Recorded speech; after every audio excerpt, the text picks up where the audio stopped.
Do you like this setup right here today?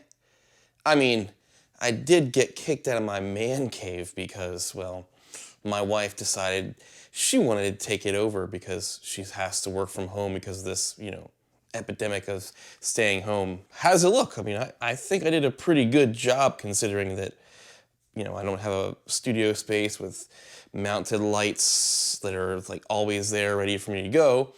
And I'm gonna go over this setup here so you can try to achieve this exact same setup from wherever you go or wherever you need to set up in those times where you're pinched. If you like this setup, I'm gonna go over exactly what I'm doing to achieve this look.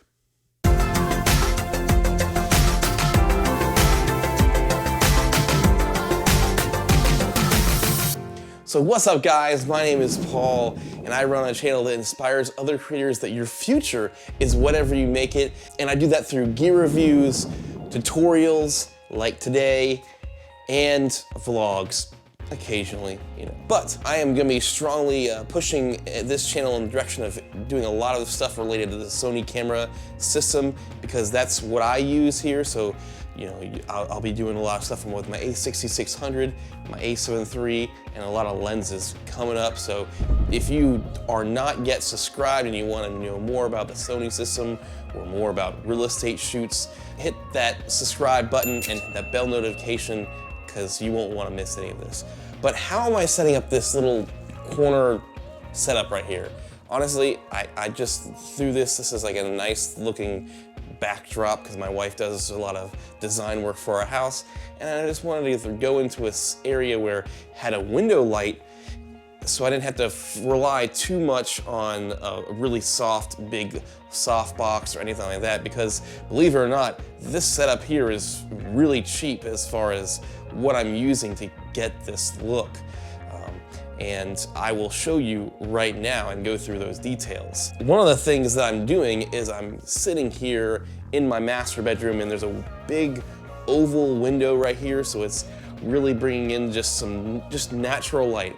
When you're looking to light a scene and you don't have a huge softbox to provide that soft light, you're gonna need to sit near a window or something. So I wanted to choose an area that was letting just some natural light come in, and I set my camera to 5500 Kelvin so I get that, that daylight look. And I'm also using this YN360. I think it's like on 20% right now, so it's very low, but just to fill in this, just to make it look a little more presentable, kind of match this whole setup here.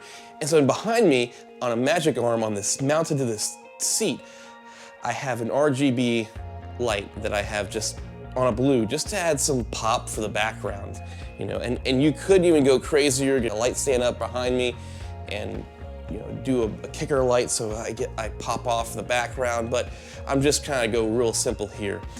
And for the audio, I'm using this Rode Wireless Go mic, just clipping it to my shirt and letting it sit on the inside.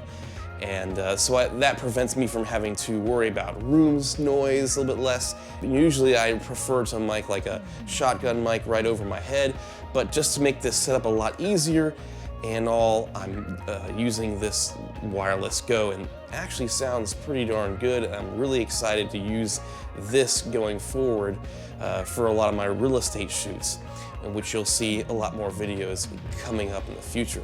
So I have the camera, I don't know, it looks like it's about 6 to 7 feet away from me on a tripod, just kind of sitting on my bed because that's how I can get this close, with the Sony 55 1.8 lens. It's a nice low light, it's 1.8. I just have my camera 100 ISO with the 1.8 aperture, and as you can see with the window and the little bit of this light, it's really able to provide the good lighting that I want for this particular scene. So a lot of the times when you're looking for light up a scene without using huge softboxes, you're gonna need to remember two things: is another light source like a window, and or a really low light lens. So like if this was at 2.8, I wouldn't be getting nearly not only the background like separation, but also it would be a lot less bright in here, and I have to crank this up a little bit more to try to achieve the same look.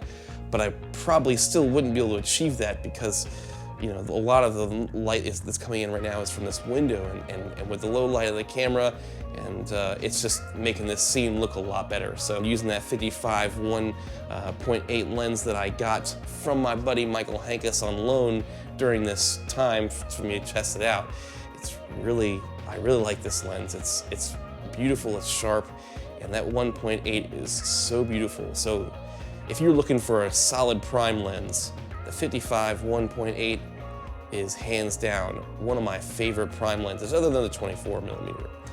But still a great lens nonetheless. So this is all just to go into play that you don't need a lot of expensive stuff, a lot of expensive lights to achieve a look like this. If you know how to use the camera settings, you know, the lenses that you have, and just the natural light and sun, you can achieve a look like this. And I'm not even on a professional studio set. I'm just sitting here, you know, on a chair with some lights hidden behind me. Not even very expensive lights. This RGB light is 50 bucks. The YN360 that I'm using for my key light, matched with the sun, is only like, I don't know, you can get this thing for like 60, 70 bucks now. Just two really affordable lights, a good lens, some good audio. You never underestimate audio. And then just some practical lights. I'm just using this lamp just to add a little more oomph to the setting. And this is how you can achieve it. So, you know, go out, don't be afraid to go out there and create no matter where you are. I mean, I could probably achieve this same exact look in a hotel room. I could achieve this same look wherever. Just gotta be mindful of your surroundings, of the room, and try to find, you know, mix natural light, or if you have the money and time and space, get a big softbox, get a big humongous softbox, make it really soft, but you know, just use whatever you have to achieve a look like this. You can do it. I have faith in you. If you put your mind to it, you can accomplish anything. So that's it for this video today. I hope you really enjoyed this. This is just a quick rundown of the setup that you're probably gonna be seeing in the next few videos, because I am gonna be recording in this space for the time being because my wife has taken over my man cave, like I said. I know, it's a hard life. If you like this video, there'll be plenty of other videos that help you in your filmmaking journey and inspire you to get out there and create. Like, subscribe the video. Don't forget that I will see you in the future.